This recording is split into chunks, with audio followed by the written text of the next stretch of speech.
안녕하세요. 당신은 다시 당신의 채널로 돌아왔습니다. 만약 당신과 함께 다른 시리즈를 보기 위해 팔로우를 클릭한 것을 기억한다면 이제 악마의 얼굴이 그의 아버지의 얼굴에 다가갈 때까지 계속 들어보자. 그는 이것이 악마라는 것을 놀랍게 깨달았다. 그는 손에 무기를 들고 있었다. 나는 밥을 먹고 얼굴에 땀이 가득했다. 나는 왜 악마의 존재를 느끼지 못하는지 알고 싶다. 왜냐하면 그것은 죽었기 때문이다. 그러나 나는 그에게 말하지 않았다. 이 위험한 세계에서 한 사람의 가슴에 있는 붉은 악마의 마음은 예측할 수 없는 신비한 원인으로 인해 빛을 발하는데 그는 반드시 먼저 자신의 생명을 보호해야 한다. 그의 몸이 악마의 손에서 사라졌을 때 대부는 녹색의 것을 보았고 그는 한 손으로 무기를 들 수 있었지만 그는 이것이 원칙적인 악마라는 것을 믿을 수 없었다.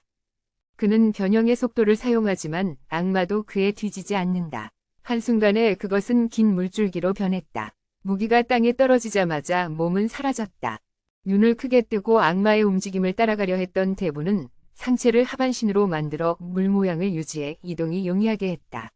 악마는 사악한 정령처럼 보이며 대부와 맞설 준비를 했다. 그도 의외였지만 십수출전의 풍부한 경험을 가진 백성으로서 잘 반격했기 때문이다. 그는 자신이 다른 쪽으로 밀려난 것을 발견했다. 대부는 주먹을 막으면서 뒤돌아서서 그에게 우리의 작은 원한은 잠시 멈추면 안 되겠느냐고 소리쳤다. 우리가 함께 이 악마를 해결했을 때 그는 미성숙한 아이가 5살짜리 악마를 볼 때 동의할 것이라고 생각했지만 그의 얼굴에는 교활한 표정만 있었다. 그의 손은 공중에서 움직였고 보라색 전류가 남아 잠시 멈췄다는 말을 반복했다. 왜 이 악마가 한 사람만 공격하는 것 같나? 그는 숙의 악마의 문제를 들었을 때 깜짝 놀라 앞으로 무수한 물바늘을 발사했다. 목재 시스템이 없었다면 그는 당신의 팀에 대해 행동을 취했을 것이다. 물론 그와 그의 개인적인 길은 이미 부딪혀 죽었다. 그는 이 무용가의 폭력적인 행위를 몰랐다. 그는 몸을 돌렸고 그의 그 빌어먹을 붉은 눈은 의심하기 시작했다. 그가 지휘하는 악마인지 알고 싶다. 그는 왜 이런 기술을 몰랐을까? 머릿속에 물음표가 가득하다. 설마 이 악마가 그의 통제체인가? 그럴 리가. 이 젊은이는 도대체 얼마나 많은 실력을 숨겼는지 생각할 시간이 별로 없다. 노인은 쪼그리고 앉아 두 손을 바닥에 놓고 이를 갈며 흙에서 가장 긴 눈과 돌을 힘껏 펼쳐서 발밑에 풀처럼 생긴 덩어리를 엮었다. 땅에서 뛰어내려 호형을 형성하여 그의 앞을 가로막고 못에 박힌 관역으로 변하여 아주 재미있게 들리지만 사실 죽음은 이미 충분하여 암석을 마주할 때 폭력이 얼마나 단단한지 알고 있다. 앙엔다 아이 유메이 덴지아 라우 지아네이 컴 코스크락 페티엔다 아이 콩 덴라 치엔시 마지아 토크론빙 롱미 부차 엑스옹 도트렌 투시 지안 토트 코이 큐옹 콩 키치 큐아 바오 뷰옹 타엔 오엔기데이 부온 테이 쿼못 벤덩스크 NHC 루이 리우 큐아 민렌. 그것은 자신을 이용하여 주변의 돌 조각들을 깨끗이 닦아 칼날 주변에 붉은 공기를 일으켜 땅에서 갑작스럽게 360도 회전하며 주인 쪽으로 달려갔다. 오히려 수룡 괴물이 주인에게로 향하며 달려간다고 말하는 게 맞을 것이다. 낫이 바람을 가르며 악마의 큰 등에 날려 넣었지만 갑옷 덕분에 등은 여전히 손상되지 않았지만 잠시 후에는 어쩔 수 없이 썰려나갈 것이며 그때 갑자기 악마가 몸을 한쪽으로 기울여 낫을 피해 가볍게 몸을 돌리며 계속해서 회전하여 주인 쪽으로 달려갔다.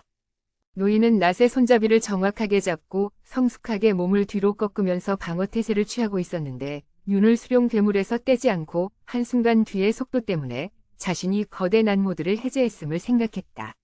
그런데도 수룡 괴물은 피할 수 있었고 다시 뒤를 돌아보았다. 앙이 말하지 않아도 이번에 할아버지는 100 확신할 수 있다. 이 소년이 그것을 조종하고 있다는 것은 무슨 능력인가? 그는 진정으로 이해하지 못했다. 당연히 그것은 21세기 전사의 몸에서만 볼 수 있는 것이다. 앙과 같은 녀석은 분명히 곧 죽일 대상이 되지만 지금 할아버지는 앞으로 전진하여 수룡 괴물에 맞서고 있다. 그것이 그를 붙잡고 놓지 않으려면 악마 5개를 해결한 후 계속할 것이다. 높은 속도로 달리다가 갑자기 땅 밑에서 유연한 나무가지가 뻗어 발을 붙잡았고 그것이 할아버지의 다리를 찔렀다. 할아버지의 다리가 땅에 떨어지면서 수룡 괴물이 높이 뛰어 올라가 할아버지에게 습격 준비를 하고 있을 때 그는 그것을 피하며 빠르게 회전하여 주인 쪽으로 달려갔다. 이 놈은 자신의 원소를 이용하여 몸의 형태를 뒤틀어 자신을 이동시킬 수 없게 만들었지만 할아버지는 유일한 방법으로 직접 악마의 공격을 막기 위해 낫을 꺼내야 했다. 그는 몸 전체를 할아버지에게 향해 무겁게 던졌다. 충돌은 땅과 바위를 크게 갈라지게 만들었고 그 결과로 할아버지는 치명적인 상처를 방어하며 입에서 피를 토해내며 고생했다. 만약 5개의 악마라면 기본적으로 언급할 가치가 없지만 이제는 녀석의 할머니를 은밀히 공격하려는 신비한 녀석이 있었다. 자신의 경호원들이 악마 후계자와 놀고 있을 때 그는 뒷면에서 무서워하며 간호사 양을 향해 소리쳤다. 악마는 악마를 해결하라고. 그녀는 믿기 어려운 표정으로 그를 바라보았다.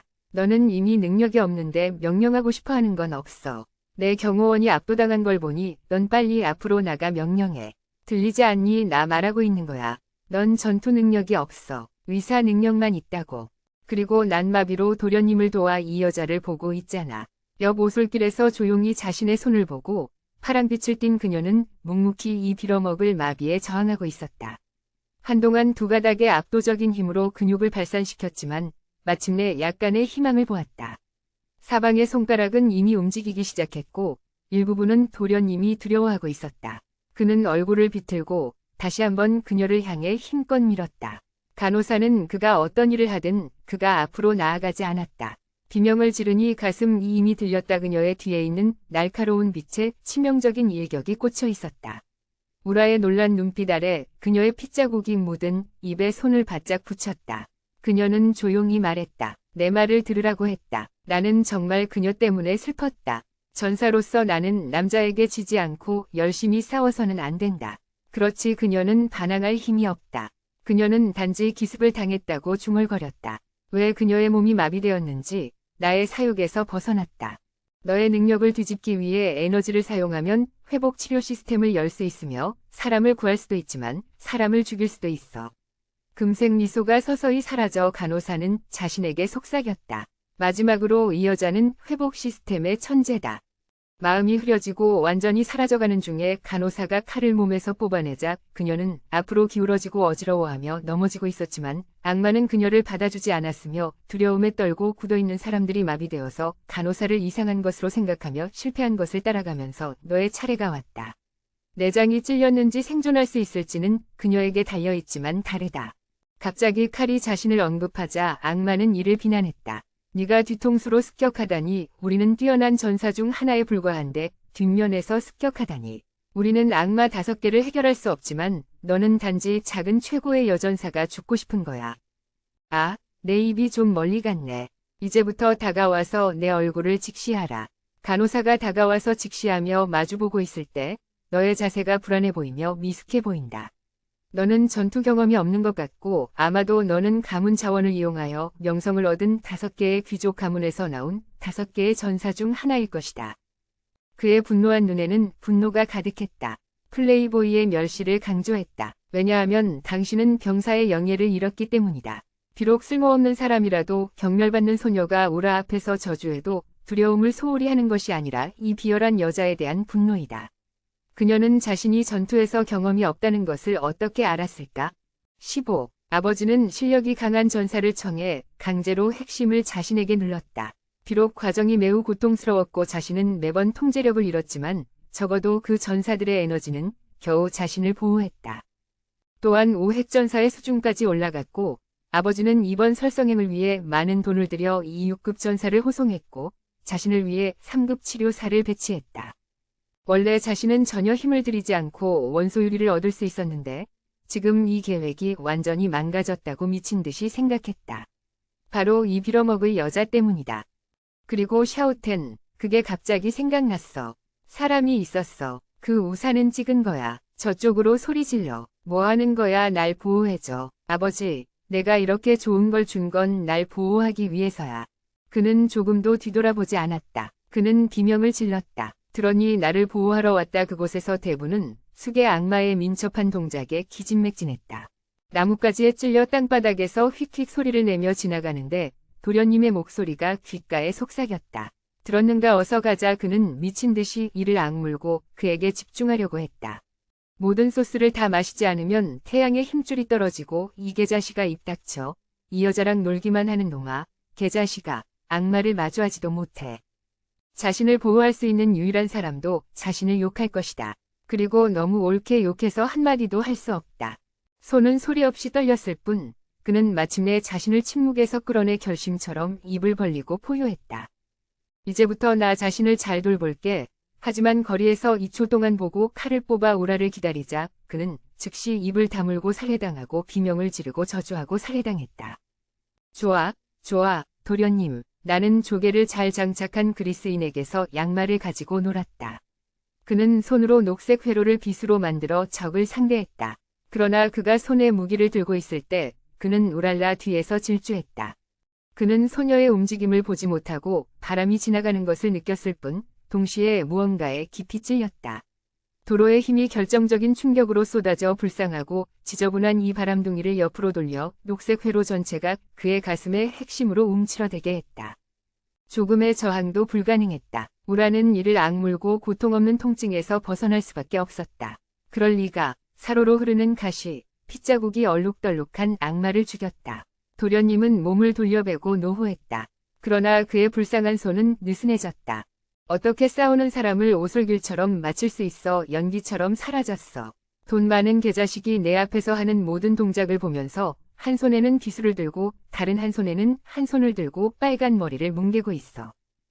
그 소년이 에너지를 사용하는 법을 모르는 것을 드러내는 빛나는 눈빛. 만약 그가 하층오기의 테러 파워를 발동한다면 혼돈이 어떻게 퍼질지 모를 것이다. 하차락사 학과의 허가 부대장의 충고를 기억하라. 하차락수기의 에너지에 반발하면 통제를 잃게 되고 그런 전사와 맞닥뜨린다면 더 큰 통제를 잃게 될 것이다. 여러분, 그를 즉시 떠나가라. 우리의 통제를 잃게 될 가능성에 대한 엄중한 경고. 그런 상처를 입힐 경우 예측할 수 없는 결과가 나타날 것이다. 만약 자신이 에너지에 반발한다면 침착하고 에너지 통제를 되찾아 익숙한 궤도로 돌아가라. 만일 그렇지 않다면 사나운 에너지는 결국 파괴로 이끌 것이다. 외로서 로로의 얼굴에 조심스러움과 웃음이 동시에 보이고 그녀는 고요한 모습으로 떠나갔다. 에너지를 사용하지 않는 전투는 하나의 적절한 종말만을 가질 것이다.